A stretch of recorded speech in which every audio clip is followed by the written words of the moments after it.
And ఇంకోటి ఏంటంటే నేను పర్సనల్ గా ఒక వీడియో అయితే చూడడం జరిగింది. మీకు హెల్త్ బాగాలేనప్పుడు ఏంటంటే నాగబాబు గారు అలాగే రోజా మేడం చాలా వరకు డబ్బుల పరంగా హెల్ప్ చేశారు. నాగబాబు గారు అయితే ఫస్ట్ నా హెల్త్ బాగాలేనప్పుడు రామ్ ప్రసాద్ ఇలా మా జబర్దస్తులు రాకేష్ అభి అన్న వీళ్ళందరూ కొంచెం ముందుకు వచ్చారని చెప్తే ఆయన వాళ్ళని అడగడం ఎందుకురా మనమే మన పేమెంట్ కూడా ఆపేసి ఇద్దామని చెప్పేసి ఆ టైంలో మా జబర్దస్త్ యాక్టర్స్ అండ్ నాగబాబు గారు రోజా గారు అందరూ ఇచ్చారండి. అవి కూడా నా హెల్త్కి అయిపోయినాయి. తర్వాత ఫర్దర్గా నాకు ప్రాబ్లం ఉందనగానే రోజా గారు సీఎం రిలీఫ్ ఫండ్ రిలీజ్ చేశారండి. అది నాకు చాలా పెద్ద హెల్ప్ అయింది అది.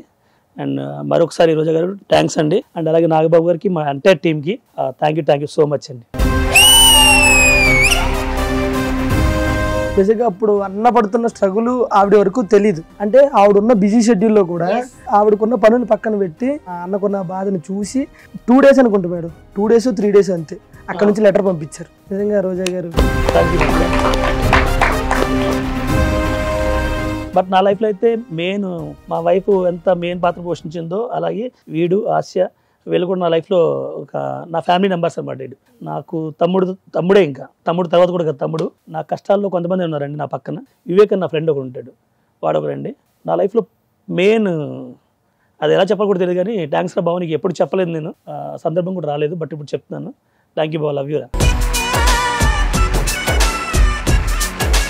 తన యాక్టర్ కొత్త బంగారు లోకంలో ఉంటాడు ఒక చిన్న అబ్బాయి. కొత్త బంగారు లోకంలో మంచి రోల్ మీరు. ఒరే ప్రిన్సిపల్ వస్తున్నారు రా అని అంటారు చూడండి, ఆయన అన్న వివేక్ అన్న కోసం చాలా మంది చాలా త్యాగం చేస్తారు. అన్న ఏం చేయడు మనిషి.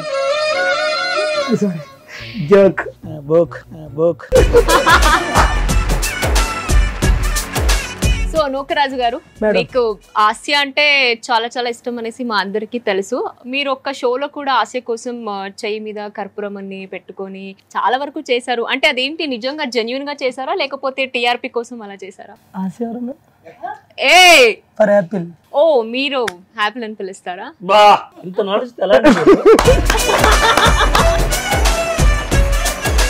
అలాగే లేదు మేడం. అంటే ఆ రోజు క్యాషువల్లో చేస్తున్నాం మేడం. సో అప్పుడు ఏంటంటే మన సుమ గారు ఏంటంటే నిజంగా అసలు మీది నిజమైన లవ్వేనా కాదా, అమ్మాయి కోసం నువ్వేనా చేయగలవా అంటే మీ ఇష్టం మేడం, మీరు ఏం చెప్పినా సరే చేస్తాను అని చెప్పేసి అని అడిగా. సరే నీకే నిజంగా లవ్ ఉంటే చేతిలో హారతి కర్పూరం వెలిగించుకొని చెప్పి అన్నారు. సరే నాకు ఇష్టమే రండి అని చెప్పి అప్పుడు వెలిగించుకున్నాను. ఇదిగోండి మేడం, అప్పుడు కాలిన 3 గాయాలు. ఎప్పుడు ఇందా కాల్చుకున్నావు? అది సిగరెట్ తాగుతుంటే ఇలా పడిపోయింది. నాకు అసలు సిగరెట్ అలవాట్లేదు, మంది అలవాట్లేదు. పడింది నీది కాదు, నా సిగరెట్. మా షోలో ఇప్పుడు ప్రపోజ్ చేయడం అనేది కామన్ కాబట్టి ఇప్పుడు ఆసియాకి కాల్ చేసి బ్రేకప్ చెప్పేసేయాలి. ఎలా రియాక్ట్ అవుతుందో చూద్దాం.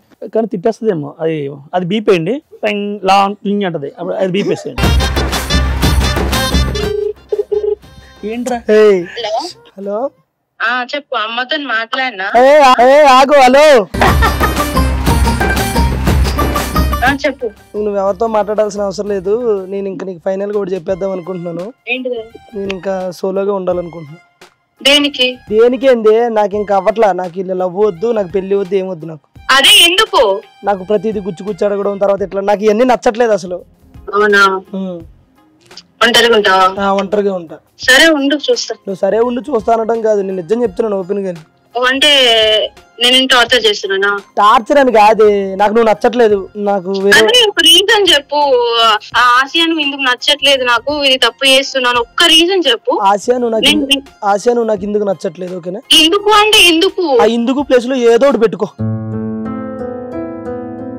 నాకు వేరే అమ్మాయి అంటే ఇష్టం, నాకు నువ్వు నచ్చట్లేదు. ఈ ప్రాంకులు గింకులు నా దగ్గర నడవే, అర్థమవుతుందా? నువ్వు కూడా చెప్పు, ఇది తప్పు అని చెప్పు. అమ్మాయి ఇది మిస్టేక్, నాకు నచ్చట్లేదు, ఇది అని చెప్పు. నాకు నీలో ఒక తప్పు ఉంది. ఏం తప్పు చెప్పు. నువ్వు ఆడపిల్లగా పుట్టడం తప్పు. నువ్వు కూడా ఒక తప్పు చేసినావు. ఏంది మొగుడులో పుట్టడం? కాదు. అయ్యో అంటే మీరు విన్నది నిజం. ప్రాంక్ కదమ్మా. అంటే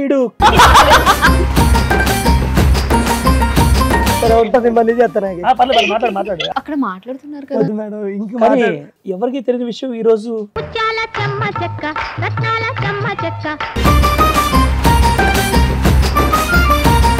కానీ ఇవాళ ఆశ నీ వల్ల ఒక మంచి మ్యాటర్ తెలుస్తుందమ్మా. బట్ నువ్వు త్యాగం చేస్తున్నావు, లైఫ్ లో ఏ స్త్రీ చేయించి త్యాగం చేస్తున్నావు. సుమన్ టీవీలో మీ పర్సనల్ అండ్ బిజినెస్ ప్రమోషన్స్ కోసం కింది నెంబర్కి కాంటాక్ట్ చేయండి.